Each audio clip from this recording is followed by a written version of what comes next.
1 0 +1 2 3.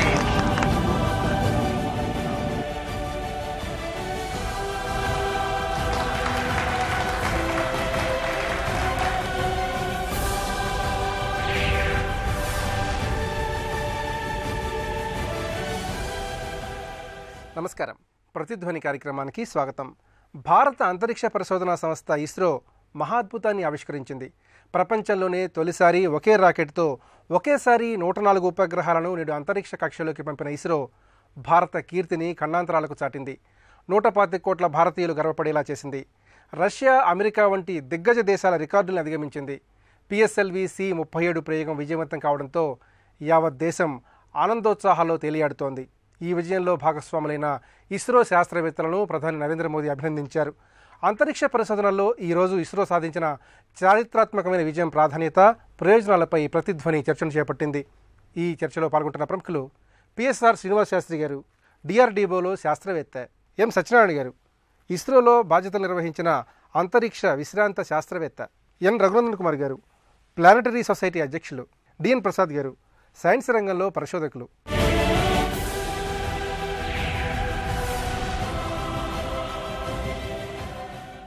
శ్రీనివాస్ శాస్త్రి గారు, ప్రపంచ రికార్డులన్నీ బదలు కొడుతూ ఒకేసారి ఒకే వాహక నౌక ద్వారా 104 ఉపగ్రహాలను ఇస్రో నిర్దేశిత కక్షలోకి పంపించింది.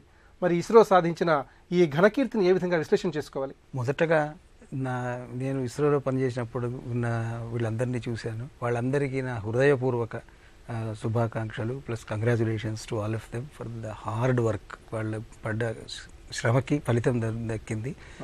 104 ఉపగ్రహాలను ఒకేసారి లాంచ్ చేయడం అనేది మొదటిసారిగా పెట్టి ఒక రికార్డు కూడా సృష్టించినందుకు ప్రత్యేకంగా వాళ్ళని అభినందిస్తున్నాను. ఈ ఉపగ్రహాలు 104 కానివ్వండి, 110 కానివ్వండి, 20, 30 కానివ్వండి, ఎన్ని అయినా కూడా ప్రతిదానికి వెనక ఒక మిషన్ ప్లానింగ్, ఒక మేనేజ్మెంట్, అనాలిసిస్ అన్నీ ఉంటుంది. ఒక్కొక్క ఉపగ్రహాన్ని బయటికి పంపిస్తున్నప్పుడు దాని రియాక్షన్ అనేది ఈ మదర్ షిప్ మీద ఉంటుంది. సో ఇవన్నీ క్యాల్కులేట్ చేసి ఇప్పుడు లాస్ట్ రియాక్షన్ అంటే 104 రియాక్షన్లను కూడా తట్టుకున్న తర్వాత ఆ 104వ ఉపగ్రహం కూడా కరెక్ట్ కక్షలోకి వెళ్ళాలంటే దాన్ని మనం అనాలిసిస్ చేసి mission planning, analysis and simulation ఇవన్నీ చేసి వాళ్ళు చూశారు. కాబట్టి అతి ఖచ్చితంగా ప్రవేశపెట్టగలిగినందుకు దానికి ఆ మిషన్ ప్లానింగ్ అండ్ మేనేజ్మెంట్లో వాళ్ళు చాలా ముందు ఉన్నారు. ప్లస్ 104 ఉపగ్రహాలు అందరు కలిసి వీళ్ళకి వచ్చాయంటే, ఇన్ని ఉపగ్రహాలు ఒక ఇంతమంది కస్టమర్స్ దగ్గర నుంచి వచ్చినాయంటే అది దాని ఆ వెహికల్ యొక్క రిలయబిలిటీని చాటుతుందండి అది. సో మనం చీప్ లాంచ్గా రిలయబుల్గా పెడుతున్నందుకు మన శాస్త్రవేత్తల్ని తప్పకుండా అభినందించాల్సిన విషయమే అండి ఇది. తర్వాత ఉత్తినే ఉపగ్రహాలను కాకుండా ఈరోజు INS నానో శాటిలైట్ బస్ ఒకటి తయారు చేసి వాళ్ళు ఒక 15 kg శాటిలైట్ తయారు చేశారు. దాని మీద మనము వేరే యూనివర్సిటీలకి వేరే వాళ్ళకి ఎవరికైనా కూడా కావాలంటే అదే శాటిలైట్ని ఇచ్చి వాళ్ళ పేలోడ్స్ని పెట్టి పంపించవచ్చు. సో ఈ మన యూనివర్సిటీస్ ఏవైతే వాళ్ళు ప్రయోగాత్మకంగా శాటిలైట్లు పంపిద్దాం అనుకున్నారో వాళ్ళకు ఒక బస్సు రెడీగా ఉంది. వాళ్ళు పేలోడ్ మాత్రం చేసుకొని దాని మీద పెడితే కనుక అతి తక్కువ ఖర్చులో కూడా విశ్వవిద్యాలయాలకి వీళ్ళకి కావాల్సిన రీసెర్చ్ కోసం ఉండే ఒక బేస్ శాటిలైట్ బస్సు కూడా వాళ్ళకి ఈరోజు ప్రవేశపెట్టారు.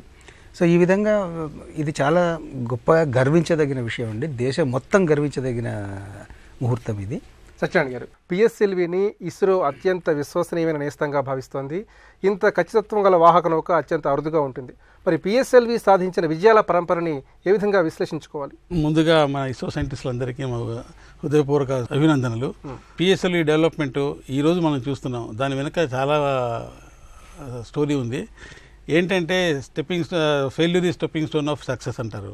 ఆ విధంగా మేము డెవలప్మెంట్ యాక్టివిటీలో ఉన్నప్పుడు వరుసగా ఒక 3 ASLV రాకెట్స్ ఫెయిల్ అయినాయి. ఆ రాకెట్స్ ఫెయిల్ అయినప్పుడు అప్పుడు మా యొక్క మనోభావాలు మమ్మల్ని అక్కడి సొసైటీ కానీ ఏ విధంగా మమ్మల్ని తప్పుపట్టిందో మీకు చెప్పలేను. ఇప్పటికీ బాధ వస్తుంది. కానీ అయినా కూడా మా seniors, pioneers, leaders they have given us moral boost and given us దిశా నిర్దేశం ఇచ్చేసి మమ్మల్ని ఇంకా ప్రోత్సహించి చివరికి రిలయబుల్ మన ఫెయిల్యూర్స్ కారణం ఏంటి అని ఒక 1 year కంటిన్యూస్గా దాన్ని అనలైజ్ చేసి ఎక్కడ ఎలాంటి తప్పులు లేకుండా చేయడానికి టైం ఇచ్చి మాకు మేమందరినీ డిజైన్ ప్రొసీజర్ ప్రకారం వన్స్ డిజైన్ చేసి ప్రిలిమినరీ డిజైన్ రివ్యూ చేయడం, తర్వాత క్రిటికల్ డిజైన్ రివ్యూ చేయడం, తర్వాత ఎక్స్పర్ట్స్ దేశంలో ఉన్న ఎక్స్పర్ట్స్ దాన్ని పిలిచి ఒక చోటికి తీసుకువచ్చి దాన్ని రివ్యూ చేయించడం, ఇలా లాంగ్ ప్రాసెస్ పెట్టి ఈ కాన్ఫిగరేషన్ ఫైనలైజ్ చేశారు. ఈ ఫైనలైజ్ చేయడం వలన ఇప్పటి వరకు ఫెయిల్యూర్స్ లేవు. దీనికి కారణం ఏంటంటే మేము పెట్టుకున్న procedures, test procedures. We have got engineering model, qualification model, simulation model and finally flight model. ఇన్ని మోడల్ చేసిన తర్వాత ఫైనల్ ఫ్లైట్ మోడలే it will be given for launching. అంటే ఇన్ని మోడల్స్, ఇన్ని సిమ్యులేషన్, ఇన్ని టెస్ట్ పాస్ అయిన తర్వాతనే అన్నిటిని అనలైజ్ చేసి then only it will be handed over to the integration vehicle integration person for final launching purpose. తర్వాత ఇన్ బిట్వీన్ టెక్నాలజికల్ ఇంప్రూవ్మెంట్స్ ఉన్నాయి.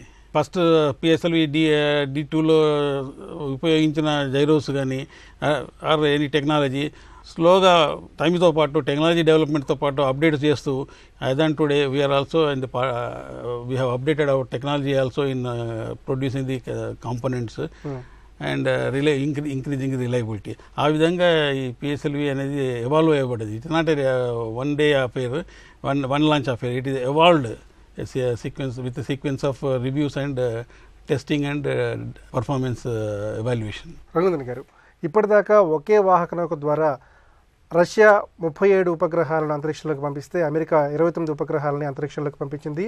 మన ఇస్రో శాస్త్రవేత్తలు ఒకేసారి ఏకకాలంలో ఒకే వాహక నౌక ద్వారా 104 ఉపగ్రహాలను పంపించి చరిత్ర నమోదు చేశారు.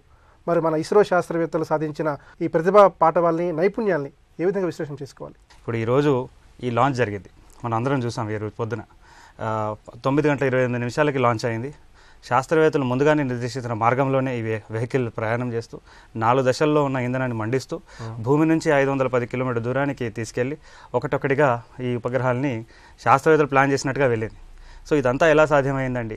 ఇందులో ఎన్నో టెక్నాలజీస్ ఉన్నాయి. ఈ ఎన్నో టెక్నాలజీస్ వెనకాల ఎంతోమంది శాస్త్రవేత్తలు, విశ్వవ్యాప్తంగా ఉన్న శాస్త్రవేత్తలు, అంటే న్యూటన్ గ్రావిటీ థియరీ మీకు వచ్చేవరకు, లాస్కి వచ్చేంత వరకు న్యూటన్ మహాశయుడు దాన్ని ప్రతిపాదించాడు.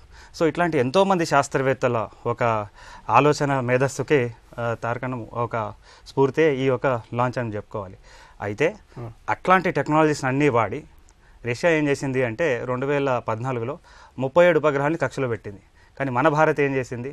ఈ విశ్వమానవ ప్రయత్నం, ఈ విశ్వ విజ్ఞానం ఏదైతే ఉందో ఇది 37 కాదు 104 దాకా వెళ్ళగలుగుతాం అని ఈరోజు ముందే చెప్పారు, చేసి చూపించారు కూడా. అంటే ఇక్కడ విశ్వమానవ ప్రయత్నం ఇంత దూరం వెళ్తుందని చెప్పడమే కాకుండా ఒక భారతీయుడు ఒక మేధస్సు ఏ స్థాయికి వెళ్తుందనేది మనం ఇందులో చెప్పకనే మనం చెప్పాం. అయితే ఒక్కటి నాకు చాలా ముఖ్యంగా ఏమనిపిస్తుందంటే అండి, ఇస్రో శాస్త్రవేత్తలకి చాలా ధైర్యం, అసలు భయం లేదో అని అనిపిస్తుంది. ఈరోజు అందరూ మెచ్చుకుంటున్నారు, అందరూ కర్తలతో హర్షిస్తున్నారు, చెప్తా ఉన్నారు. ఒకవేళ ఫెయిల్యూర్ అయి ఉంటే? అయితే మన శాస్త్రవేత్తలు అట్లాంటి ఏ భయాలు పెట్టకుండా, అంటే మేము ఫెయిల్ అయిపోతే మళ్ళీ ఎవరైనా అనుకుంటారేమో ఎందుకు వచ్చింది అని చెప్పి మన దైనందిన జీవితంలో చాలామంది అనుకుంటాం. కానీ ఇస్రో మీరు చూస్తే మొదటి నుంచి కూడా ఇలానే ఉందండి, అంటే ఫియర్లెస్నెస్. అంతెందుకు ఈరోజు పిఎస్ఎల్విలో ఉన్న 3 వేరియంట్స్లో ఉన్న పిఎస్ఎల్వి ఎక్సెల్ వర్షన్లో ఉన్న వెహికల్ మనం వాడాం. ఈ ఎక్సెల్ వర్షన్ ఒక వెహికల్ మొట్టమొదటిసారి చంద్రయాన్ 1లో వాడామండి. ఏదో చిన్న మిషన్కి వాడచ్చు కదా. మన శాస్త్రవేత్తలు దాన్ని వాడిన మొదటిసారి చంద్రయాన్ 1లో ఒక ప్రతిష్టాత్మక మిషన్ చంద్రుడికి పంపించారు పిఎస్ఎల్వి ఎక్సెల్ వర్షన్లో. సో నిజంగా శాస్త్రవేత్తల గురించి ఎంత తక్కువ చెప్పినా ఇది. అయితే విద్యార్థులు ఇంకా దైనందిన జీవితంలో సామాన్య మానవులు కూడా ఈ అలవాట్లు, ఈ డిసిప్లిన్, ఈ సమయ నిబద్ధత ఈరోజు చూసాం ఎంత సెకండ్కి వాల్యూ ఉందనేది మన శాస్త్రవేత్తలు చూపించారు. సో ఇవన్నీ కూడా మన దైనందిన జీవితంలో ఒకవేళ అమర్చుకుంటే ఖచ్చితంగా మన దేశం ఇంకా గొప్పగా అవుతుందనేది నేను భావిస్తున్నాను. ప్రసాద్ గారు, ప్రతి ఉపగ్రహానికి నిర్దేశితమైనటువంటి లక్ష్యం ఉంటుంది. ఈరోజు మనం పంపించినటువంటి ఉపగ్రహాల్లో మన దేశానికి సంబంధించిన 3 ఉపగ్రహాలు ఉన్నాయి. కార్టోశాట్ 2D, INS-1A, INS-1B ఉపగ్రహాలు ఇందులో ముఖ్యమైనవి. మరి ఈ 3 ఉపగ్రహాల ప్రాధాన్యతల్ని, లక్ష్యాల్ని ఏ విధంగా విశ్లేషించుకోవాలి? ముందుగా దేశం గర్వించదగ్గటువంటి ప్రయోగాత్మకమైనటువంటి ఈరోజు దీన్ని ఖచ్చితంగా హర్షించాల్సిందే మనం.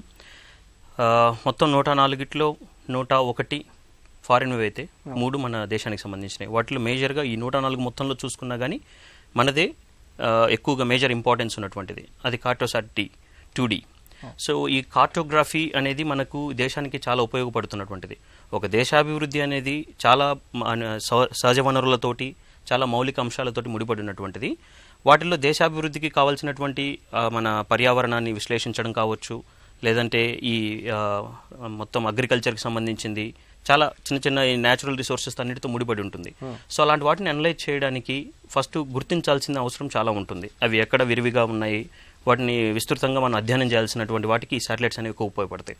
ఈరోజు పంపించినటువంటి ఈ కార్టోగ్రఫీ అనే శాటిలైట్ 2D అనేది మొత్తం హై రెజల్యూషన్ ఇమేజెస్ తీసేటువంటి ఒక పేలోడ్ తోటి వీటిని అనుసంధానం చేసి పంపించడం జరుగుతుంది. సో అవి పోలార్ మనకి ఈ ఒక ఆర్బిట్లోకి వెళ్ళి పోలార్ సన్ ఆర్బిట్ నుంచి ఇవి ఛాయాచిత్రాలని వీటన్నిటిని హై రెజల్యూషన్ ఇమేజెస్ని తీయడం జరుగుతుంది. ఈ తీసిన ఇమేజెస్ని అనలైజ్ చేయడానికి మనకు తేలికపాటి శాటిలైట్స్ ఈరోజు INS 1A 1B రెండింటిని పంపించడం జరిగింది. సో ఈ తీసినటువంటి ఇమేజెస్ని బైడైరెక్షనల్ టెక్నాలజీ అని కొన్ని టెక్నికల్ టెర్మినాలజీతో ఆ ఇమేజెస్ని అనలైజ్ చేయడానికి మనకి SAC అంటాం, స్పేస్ అప్లికేషన్ సెంటర్ అహ్మదాబాద్లో ఉంది. అది మేజర్గా మనకున్నటువంటి ఈ బెంగళూరు, ఇవి రెండు కూడా కలిసి ఈ INS 1A మీద 1B మీద ఇవి రెండు కూడా కొలాబరేట్ అయ్యి వర్క్ చేస్తూ ఉంటాయి, అనలైజ్ చేస్తుంటాయి. అంటే ఈ కార్టోసాట్ 2D ఉపగ్రహం తీసినటువంటి ఛాయాచిత్రాలను అవి అనలైజ్ చేసి ఎక్కడ ఎలాంటి నిక్షేపాలు ఉన్నాయి, ఎలాంటి లైవ్లీహుడ్ సోర్సెస్ ఉన్నాయి, వీటన్నిటిని మనకు ఇన్ఫర్మేషన్ పంపిస్తుంది. మనం ఏంటంటే ఈ ఇస్రో పంపించేటువంటి ప్రయోగాలతోటి మన ఈ ప్రభుత్వాలు ఇవన్నీ సమన్వయంగా వర్క్ చేసుకుంటూ మనకి లక్ష్యాలు ఏవైతే ఉన్నాయి, అంటే ఇప్పుడు దేశ అభివృద్ధికి సంబంధించిన ప్రాజెక్టులు ఎన్నో వస్తున్నాయి మనకి. ఆ ప్రాజెక్టుల పనితీరుని, వాటిని ట్రాన్స్పరెన్సీ ఎంతవరకు ఉంది, ఈ నెట్వర్కింగ్, రోడ్ నెట్వర్కింగ్ కావచ్చు, లేకపోతే ఏవియేషన్కి సంబంధించినటువంటి ఇన్ఫర్మేషన్ కావచ్చు, నెక్స్ట్ మనం ఓషనోగ్రఫీలో చూసేటువంటి మినరల్స్ వాటి యొక్క ఈ మొత్తం గుర్తించడం కావచ్చు, వీటన్నిటినీ ఇన్ఫర్మేషన్ అంతా గ్యాదర్ చేసి మనకి సమూలంగా అది ప్రభుత్వానికి అందచేయడం వల్ల ప్రభుత్వం ఒక కమిటీలు వేసేసి వీటి మీద ఒక అధ్యయనాన్ని చేసిన తర్వాత నిర్ణయాలు తీసుకొని దేశాభివృద్ధికి ఉపయోగపడేటువంటి పథకాలని అవి ప్రవేశపెట్టడం జరుగుతుందన్నమాట. ఇవి ప్రధాన లక్ష్యాలు. శాస్త్రి గారు, రోదస్సులోకి ఇస్రో పంపించే ఉపగ్రహాల వల్ల నిర్దిష్టంగా దేశానికి ఎలాంటి ప్రయోజనాలు చేకూరుతాయి? ముఖ్యంగా ప్రస్తుతం దేశం ఎదుర్కొంటున్నటువంటి అనేక సమస్యలకి ఈ ఉపగ్రహాలు ఏ విధంగా పరిష్కారాన్ని చూపిస్తాయి? నేను ఇస్రోలో జాయిన్ అయినప్పుడు విక్రమ్ సారాభాయ్ స్పేస్ సెంటర్లో మన విక్రమ్ సారాభాయ్ గారు చెప్పిన ఒక విషయం రాసి పెట్టుంటుంది. ప్రతి ఫ్లోర్ మీద ఒక ఫోటో, దాని కింద స్లోగన్ లాగా ఉంటుందన్నమాట. ఆయన చెప్పింది ఏమంటే, ఏదో దేశ విదేశాలతోటి కంపీట్ చేయడం కోసం మేము స్పేస్ టెక్నాలజీని అభివృద్ధి పొందపరచట్లేదు. సామాన్య పౌరుడికి స్పేస్ టెక్నాలజీ యొక్క బెనిఫిట్స్ అందజేయడం కోసమే మేము ఈ స్పేస్ టెక్నాలజీలోకి దిగాము. మేము చేసే ప్రతి పని సామాన్య పౌరుడికి ఈ విజ్ఞానం యొక్క దాని వలన కలిగే ప్రయోజనాలను సమకూర్చడమే మా లక్ష్యం అని చెప్పి ఆయన ఆ రోజు డిక్లేర్ చేశాడు 50 ఏళ్ల క్రితం ఇప్పుడు. సో ఇప్పటి వరకు చూసుకుంటే దాని తర్వాత ఏమైందంటే సైట్ అని ఒకటి పెట్టారు, satellite instructional television for education something like that experiment. దాంతో మొదలుపెట్టి మారుమూల గ్రామాల్లోకి టెలివిజన్ తీసుకెళ్ళి దాని ద్వారా విజ్ఞానాన్ని అందజేయడంతో మొదలుపెట్టిన ప్రయోజనాలు మనం ఈ లాంచ్ చేసిన ఉపగ్రహాల వలన ఇప్పటికి చాలా రకరకాల ఉపగ్రహాలు మనం లాంచ్ చేసాము. ఫర్ ఎగ్జాంపుల్ ఇన్సాట్ లాంచ్ చేసాం. ఆ ఇన్సాట్ తీసుకుంటే దాన్ని మల్టీ అబ్జెక్టివ్ శాటిలైట్ కింద డెవలప్ చేయడం జరిగింది. దాంట్లో కమ్యూనికేషన్కి కావాల్సినటువంటి ట్రాన్స్పాండర్స్ ఉంటాయి, మీ టీవీ ఛానల్స్ ఇవి అవి, ప్లస్ రేడియో కమ్యూనికేషన్స్కి, టెలికమ్యూనికేషన్కి సంబంధించిన ట్రాన్స్పాండర్స్, అదొక పర్పస్. రెండో పర్పస్ ఏమంటే మన వెదర్ ఫోర్కాస్టింగ్. మనకి ఎప్పుడైతే సైక్లోన్ వచ్చిందో దాని సైక్లోన్ని కంటిన్యూస్గా ట్రాక్ చేస్తూ ఎక్కడ దాని ప్రభావం పడుతుంది, అక్కడ మనుషుల్ని ఇవాక్యువేట్ చేయించడము, దాని ద్వారా ప్రాణ నష్టాన్ని తగ్గించడము, ధన నష్టాన్ని తగ్గించడము, ఇవన్నీ మనం చేయగలుగుతున్నాం. ఈరోజు మీరు చూస్తూనే ఉంటారు, ఎక్కడ సైక్లోన్ వచ్చినా కూడా మనం క్విక్లీ విత్ 3 days బిఫోర్ చెప్తాం ఇలా పలానా స్థలానికి వస్తుంది హెచ్చరిక. దాన్ని అలా ట్రాక్ చేస్తూ ప్రతి గంట చివరి నిమిషం వరకు అది ఎక్కడ ల్యాండ్ ఫాల్ అనేంత వరకు దాన్ని ట్రాక్ చేస్తూ చెప్పగలుగుతున్నామంటే ఇది ఇన్సాట్లో పెట్టినటువంటి మన క్లౌడ్ ఇమేజింగ్ VHRR అని ఇన్స్ట్రుమెంట్ వల్ల మనం అన్నీ చెప్పగలుగుతున్నాం అంత ఖచ్చితంగా. అట్లాగే రకరకాల ప్రయోజనాలు ఉన్నాయి. డిసాస్టర్ మేనేజ్మెంట్ నేను చెప్పింది ఇప్పుడు సైక్లోన్ లాంటిది అలాంటిది. తర్వాత ఫిషరీస్, మన ఎక్కడైతే ఫిషరీస్ ఉంటాయో రిమోట్ సెన్సింగ్ శాటిలైట్ ద్వారా ఫిష్ కాలనీ ఎక్కడ ఉంటుందో చెప్పి మన ఈ మత్స్యకారులకు వాళ్ళు వెళ్ళి ఎక్కడికి వెళ్తే చేపలు ఏ సీజన్లో పడతాయి, ఎటు నుంచి ఎటు మూవ్ అవుతున్నాయి అని చెప్పి రెగ్యులర్ ఇన్స్ట్రక్షన్స్ వెళ్తుంటాయి వాళ్ళకు ఫిషింగ్ డిపార్ట్మెంట్ నుంచి. ఆ ఇన్ఫర్మేషన్ అందజేసేది కూడా మనది ఈ ఇస్రో ఉపగ్రహాల వల్లనే. తర్వాత కార్టోగ్రఫీ, ఆయన చెప్పినట్టుగా మన దేశం యొక్క మ్యాప్ని ఒక 20 రోజులకు ఒకసారి కంప్లీట్ మన ఇండియా మ్యాప్ మొత్తం దాన్ని చూస్తుంటే ఏ విధంగా చేంజ్లు జరుగుతున్నాయి, ఎక్కడ రోడ్డు వచ్చింది, ఎక్కడ గుంటలు తవ్వారు, ఎక్కడ ఏమైందని. మొదట్లో IRS 1A మొదలుపెట్టినప్పుడు 5 మీటర్ ఉండింది దాని రిజల్యూషన్.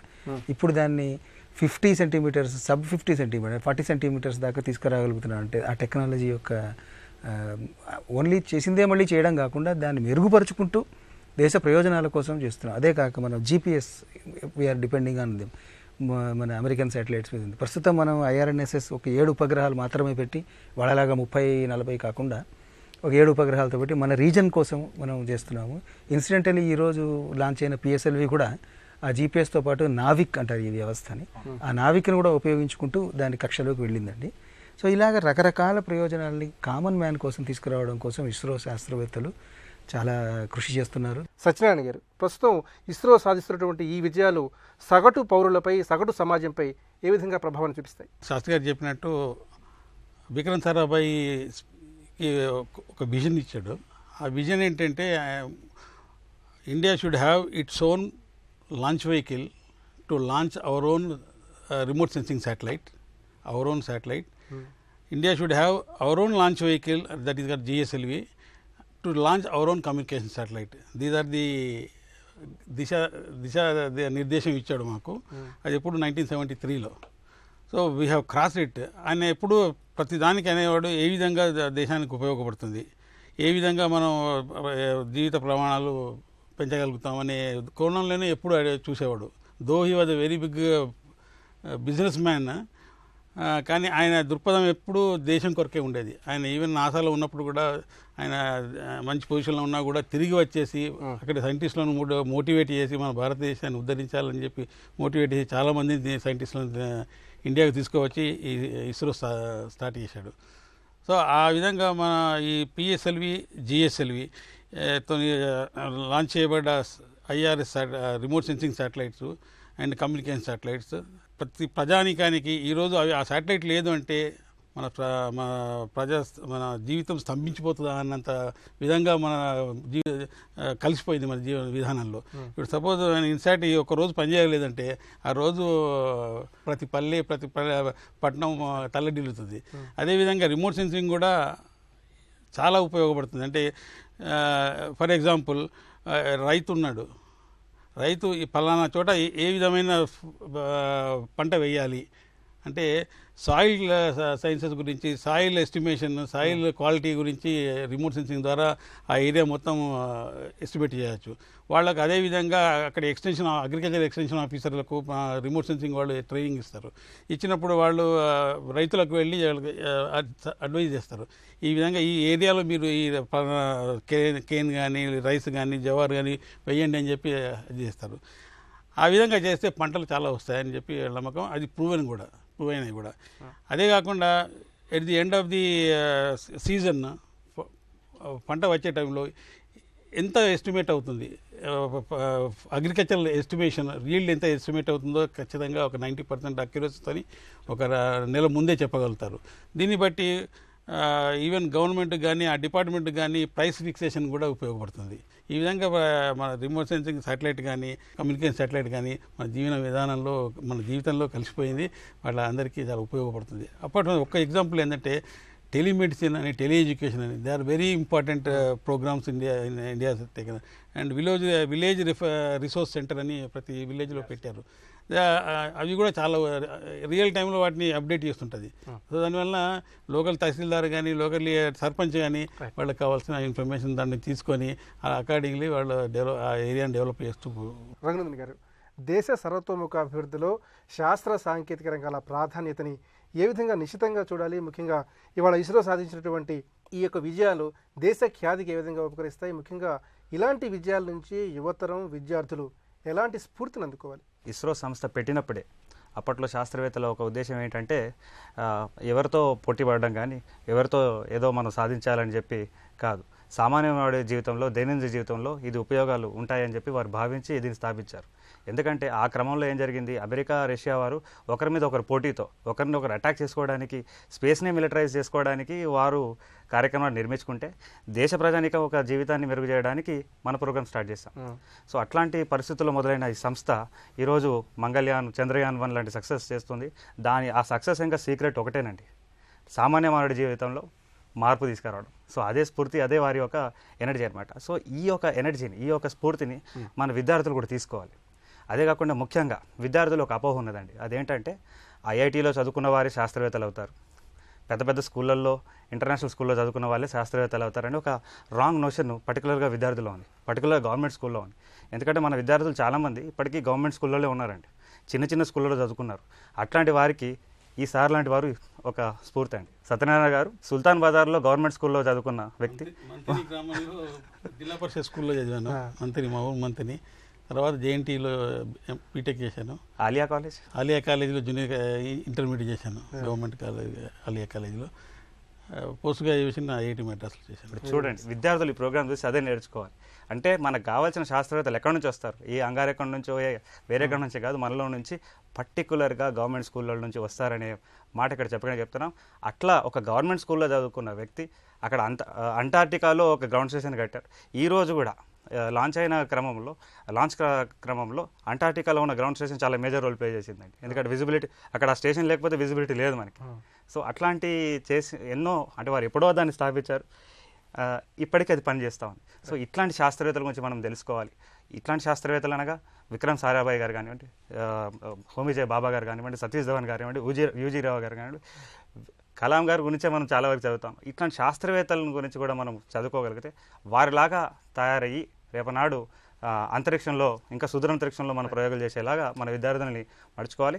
ప్రసాద్ గారు, ఇస్రో వరుస విజయాలతో ముందుకు తీసుకెళ్తోంది. మరి మన దేశం శాస్త్ర సాంకేతిక విజ్ఞాన రంగాల్లో మరిన్ని విజయాలు నమోదు చేయడానికి ఇంకా ఎలాంటి కృషి చేయాల్సిన అవసరం ఉంది? దేశీయ పరిజ్ఞానం, ముఖ్యంగా ఈ టెక్నాలజీని బాగానే డెవలప్ చేసుకున్నాం. రిమోట్ సెన్సింగ్, దాని అంటే లార్జ్ డేటా అనాలిసిస్ అనేది ఇప్పుడు విస్తృతంగా జరుగుతున్నటువంటిది. మనము మొత్తంగా ఈ ప్రయోగాలన్నింటినీ పరిశీలించి చూస్తే సామాన్య మానవుడి దృష్టిలోనే జరుగుతున్నాయి మనకు జరుగుతున్న పరిశోధనలన్నీ కూడా. ఎందుకంటే మనం ప్రయోగించిన శాటిలైట్స్ అన్నీ కూడా పోలార్ ఆర్బిట్లోనే, మన పోలార్ సన్ ఆర్బిట్లోనే మనకి విజిబిలిటీ రేంజ్లోనే జరుగుతున్నటువంటి పరిశోధనలు. ఇవి దేశ రక్షణ వ్యవస్థకు కావచ్చు, దేశాభివృద్ధిలో భాగం అవుతున్నటువంటి అనేక పథకాలకు కావచ్చు, అన్ని రకాలుగా ఉపయోగపడుతుంది. మన దేశీయ పరిజ్ఞానం బాగానే ఉంది. ఈరోజు ప్రయోగాన్ని చూసుకుంటే ప్రయోగపరంగా 104 శాటిలైట్స్ తీసుకోవడం అనేది ఒక ప్రయోగాత్మకమైన, ఒక చరిత్రాత్మకమైనటువంటి ప్రయోగం ఇది. కానీ ఇంకా లక్ష్యాలు ఎలాంటివి నిర్దేశించుకోవాల్సి ఉంటుందంటే, ఇప్పుడు ముఖ్యంగా చూస్తే అమెరికా, రష్యా, చైనా ఈ మూడింటికి ఉన్నటువంటి యూనిక్నెస్ ఏంటి అంటే, మానవులను కూడా వాళ్ళు గ్రహం మీదకి పంపించి అలాంటి టెక్నాలజీని ఇంకా లార్జ్ డేటాను అనాలిసిస్ చేస్తూ వాళ్ళు ఉన్నటువంటి ఆ సిమ్యులేషన్స్ని మొత్తాన్ని కూడా ఇంకా వాళ్ళు ఎన్హాన్స్ చేస్తూ ప్రయోగాలు ముందుకెళ్తున్నారు. సో మన ప్రయోగాలన్నీ ఏంటంటే చేస్తున్నాం, మనం కూడా మార్స్ మిషన్ ఇవన్నీ స్టార్ట్ చేసాం ఇప్పుడే. అవి ఇంకా ముందు రావడానికి ఇంకొంత టైం పడుతుంది. కానీ ఇవన్నీ కూడా గ్లోబల్ కొలాబరేషన్తో మాత్రమే ఇవి ముందుకెళ్ళగలిగేటువంటివి. ఇదేదో ఒక మనం ఇండియా నుంచి చేసేదే కాదు. అండ్ మోర్ ఓవర్ ఈ శాటిలైట్స్కి సంబంధించినటువంటి ఫ్యూయల్ టెక్నాలజీ, ఈ ఫ్యూయల్ టెక్నాలజీని కూడా మనం ఇంప్రూవ్ చేసుకోవాల్సి ఉందన్నమాట. సో ఎందుకు పిఎస్ఎల్వికి అండ్ జిఎస్ఎల్వికి ఇంత వేరియేషన్ వస్తుంది అంటే, పిఎస్ఎల్వికి జిఎస్ఎల్వికి ప్రయోగించడంలో తయారీ విధానంలో తయారు చేయడం వేరు, ప్రయోగించడం వేరు, రెండు డిఫరెంట్ రూట్స్. సో రెండు కూడా చాలా కాస్ట్ ఎఫెక్టివ్గా ముడిపడినటువంటి అంశాలే. సో వీటిని కాస్ట్ ఎఫెక్టివ్ని మనం తగ్గించుకోవడము అండ్ ఈ ఏవైతే ఇప్పుడు నానో సైన్స్ ఎస్పెషల్లీ అంటే లైట్ వెయిట్ మెటీరియల్స్ని మనము వాటి యొక్క మెకానికల్ ప్రాపర్టీస్ని ఇంప్రూవ్ చేస్తూ మెటీరియల్స్ మీద చాలా రీసెర్చ్ జరుగుతుంది ఇప్పుడు డిఫెన్స్ డిఆర్డిఓ ల్యాబ్స్ వీటిలో. సో ఇలాంటి మెటీరియల్స్ని ఇంకా మనం ఇంకా డెవలప్ చేసుకొని ఆ టెక్నాలజీని ఇంకా వాడుకొని ఇంకా వేరే ఆర్బిట్స్లోకి తీసుకెళ్ళి ఇంకా ఎక్కడైతే మనం కొంత అనలైజ్ చేయలేకపోతున్నామో ముందు అక్కడికి ప్రవేశపెట్టి వాటిని నిదానంగా గ్రహాంతరాలకి వాటికి కూడా మనం అప్లై చేయాల్సిందండి. అండ్ మన లక్ష్యం ఏదైతే అనుకుంటున్నామో, జపాన్ కూడా మానవరహిత వీటి యాత్రలను చేపట్టడం జరిగింది. సో మన దేశం కూడా మానవరహిత యాత్రలు చేపట్టి అదేవిధంగా ఇంటర్ప్లానెటరీ వీటి నుంచి విశ్లేషణను ఈ మొత్తం అక్కడ ఉన్నటువంటి ఏవి మొత్తం జియోగ్రఫికల్గా కావచ్చు అక్కడ ఉన్నటువంటి మొత్తం అంశాలని సేకరిస్తూ ఇంకా లక్ష్యాలను ఛేదించాలని, అన్ని దేశాలతో ఇంకా ముందుకు వెళ్ళి పోటీ పడాలని మనస్ఫూర్తిగా కోరుకుంటున్నాం. భారత అంతరిక్ష పరిశోధనా సంస్థ ఇస్రో వరుస విజయాలతో దూసుకుపోతోంది. ఒకేసారి 104 ఉపగ్రహాలను కక్షలోకి పంపించిన పిఎస్ఎల్వి ప్రయోగం సువర్ణ లిఖితమైంది. ఇలాంటి విజయాల్ని మరెన్నో సాధించి భారత ప్రతిష్టను మరింత పెంచాలని ప్రతి ఒక్కరూ ఆకాంక్షిస్తున్నారు. ఇది ప్రతిధ్వని. నమస్కారం.